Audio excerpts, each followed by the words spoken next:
Welcome. My name is Micah. I'm one of Heidi's nieces, and on behalf of our family, I wanted to thank you all for taking the time to be here today to honor the life of Heidy Ramos. Heidy was born August 14th, 1964 in Vintar, Ilocos Norte, Philippines, to Mercedes Balmalero Ramos and Ben T.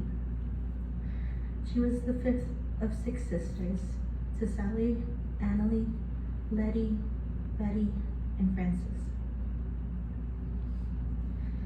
Heidy achieved her nursing assistant certification in the Philippines, and in 1991, she moved to Canada alongside Letty, Betty, and Frances, as well as mother Mercedes. Here she worked as a personal support worker for VHA, just shy of 30 years. She loved her work. Most of all, she loved helping people. She helped raise me and my sister Michelle, and she helped every day to make her family's lives better in the little ways that really mattered. Heidy was never the type of person to say much, but if you paid attention, she always showed her love through her actions, whether it be leaving food on the table so we never go hungry, or just managing the day-to-day upkeep of the household. You could always feel her presence through her kindness. Every person in this room who's lived with her can probably think of at least a dozen small ways Heidy looked after them. Even while in the hospital, she would take the time to make sure we've eaten, or to tell us we should go home and rest. Heidy was always a strong, independent woman. She was her own person, and she made sure you knew it. At the end of the day, no one could force Heidy into doing anything she didn't want to do. But if you were one of the few people Heidy loved, she would at least listen to what you had to say.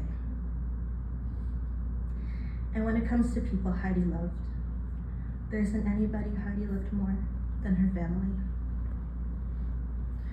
We appreciate that. We appreciate the life she built with us. We appreciate everything she shared with us. But if you want to remember Heidy for who she was, then remember the way she would enjoy the good days by playing her music out loud and singing along. Remember the way she would branch off on her own adventure at the mall or at Costco, leaving us to run around looking for her. Remember her love for all the latest tech that Betty and I would have to help her set up and inevitably troubleshoot. If you lived with her, remember the lumpia she would make on Tuesdays, or the tocino and bacon on Sundays.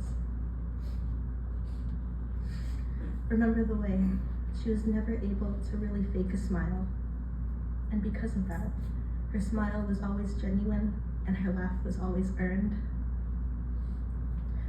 Remember the way she would trust us to handle the things she couldn't bear on her own.